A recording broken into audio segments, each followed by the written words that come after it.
दुनिया रहस्य से भरी हुई है और यही रहस्यमय चीजें लोगों को बहुत ज्यादा लुभाती है। आजकल लोग पहाड़, नदी, झरने, बर्फ छोड़कर इन रहस्य को देखने के लिए दूर दराज पे निकल जाते हैं। तो आज की इस वीडियो में मैं आपको दुनिया की सबसे लंबी डरावनी भूतिया सुरंग के बारे में बताने जा रही हूँ। ये डरावनी सुरंग लव और ब्यूटी के शहर पेरिस में बनी हुई है।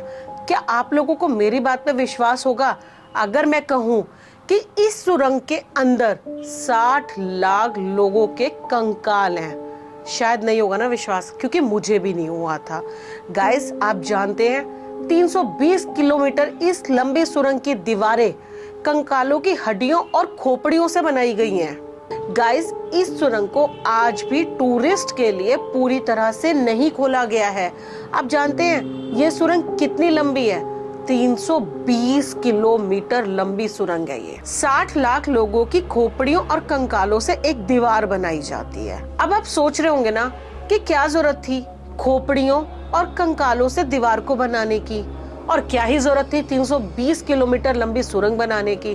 तो गाइस, इसके पीछे एक लंबी स्टोरी है।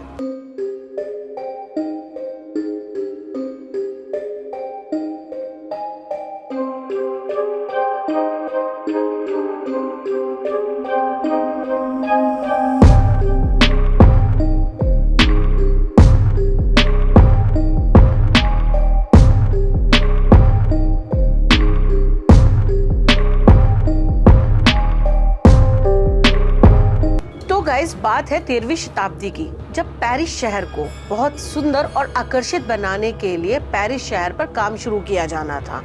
तो ऐसे में पेरिस शहर में कई जगहों पर लंबी लंबी सुरंग बनाई गई ताकि इन सुरंगों में से चूना और पत्थर निकाला जा सके। इस चूना और पत्थर का यूज किया जाना था पेरिस शहर की बड़ी बड़ी इमारतों, सड़कों और पुलों का निर्माण करने के लिए। अब यहाँ की गवर्नमेंट ने जैसा सोचा था ठीक वैसा ही हुआ।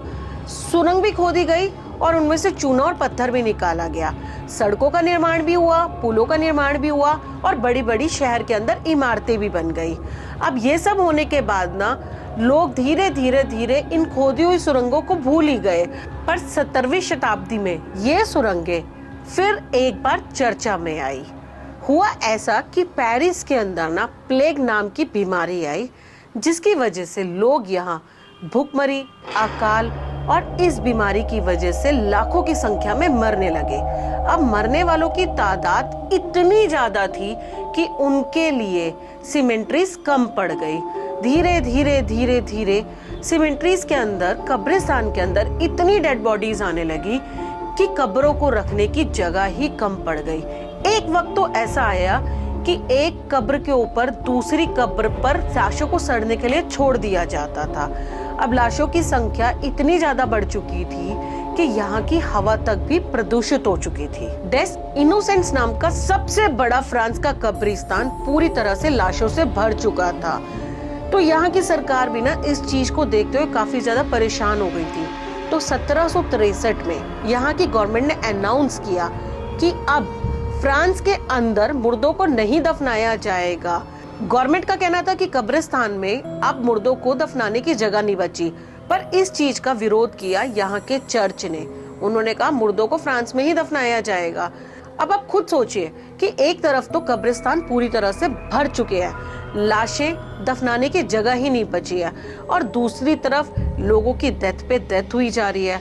और तीसरी सबसे बड़ी चीज जो हुई, 17 साल तक इस मुद्दे पर ऐसे ही बहस चलती रही कि फ्रांस से बाहर डेड बॉडीज को नहीं लेके जाया जाएगा।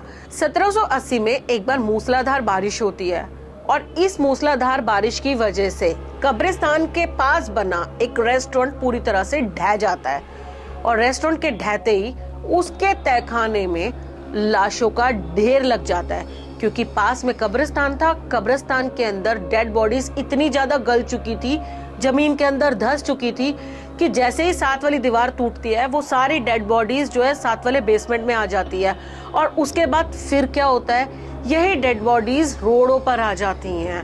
लोगों के अंदर खौफ आ जाता है। तो ऐसे में गवर्नमेंट डिसीजन लेती है कि जिन सुरंगों को 13वीं शताब्दी में खोदा गया था उनमें से एक सबसे बड़ी सुरंग के अंदर इन लाशों को डालने का डिसीजन लेती है। तो गाइस, इस सुरंग की लंबाई जो सबसे बड़ी थी, उसकी लंबाई थी 320 किलोमीटर और सुरंग की गहराई 20 मीटर है जमीन से। तो चर्च के पादरी का कहना यह था कि अगर शवों को निकालकर उनकी खोपड़ी और कंकालों से एक दीवार बना दी जाए तो ऐसे में उनकी आत्मा को शांति मिलेगी और उनके कंकालों को भी लंबे टाइम तक सुरक्षित रखा जाएगा। जब यहाँ की गवर्नमेंट ने डिसीजन लिया था कि कंकालों को सुरंग में रखा जाएगा, तो उससे पहले गवर्नमेंट ने सुरंग की मरम्मत भी कराई थी, क्योंकि सुरंग के ऊपर बनी हुई इमारतें कमजोर होने लगी थी। तो पहले सुरंगों की मरम्मत हुई, उसके बाद कंकालों को यहाँ ट्रांसफर किया गया। आप जानते हैं 60 लाख शवों को कब्रिस्तान से सुरंग तक ट्रांसफर करने में कितना समय लगा होगा? गैस करो। अब आप सोच रहे होंगे 1, 2, 3, 4, 5, 10 साल नहीं, 1780 में इन सुरंगों में शवों को ट्रांसफर करना शुरू किया था, जो चला 1814 तक। पूरे 34 साल का समय लग गया 60 लाख शवों को ट्रांसफर करने में। 2014 में पुलिस कैटाकॉम्ब सुरंग में ट्रेनिंग कर रही थी, तो अपनी ट्रेनिंग के दौरान यहाँ पुलिस को एक सिनेमा हॉल मिला। अब ये सिनेमा हॉल स्क्रीनलेस था।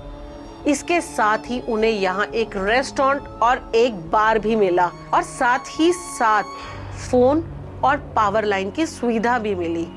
और इन सारी चीजों के साथ उन्हें एक नोट मिला जिस पर लिखा हुआ था कि हमें ढूंढने की कोशिश मत करना।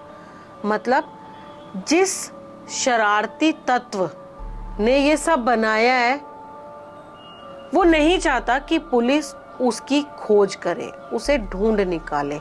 पर जो भी है तो बहुत ही स्केरी ना, कि 60 लाख शवों के बीच में कौन ही तो मूवी देखता होगा, कौन ही यहाँ रेस्टोरेंट में खाता होगा, क्योंकि ऐसे में तो रूह कांप जाती है इकट्ठे इतने सारे शवों को देखकर। अब लोग यहाँ एंजॉय भी कर रहे हैं, तो ये थोड़ा स्केरी है और आज तक पता नहीं चल पाया है कि इन सब चीजों को बनाने के पीछे किसका हाथ है।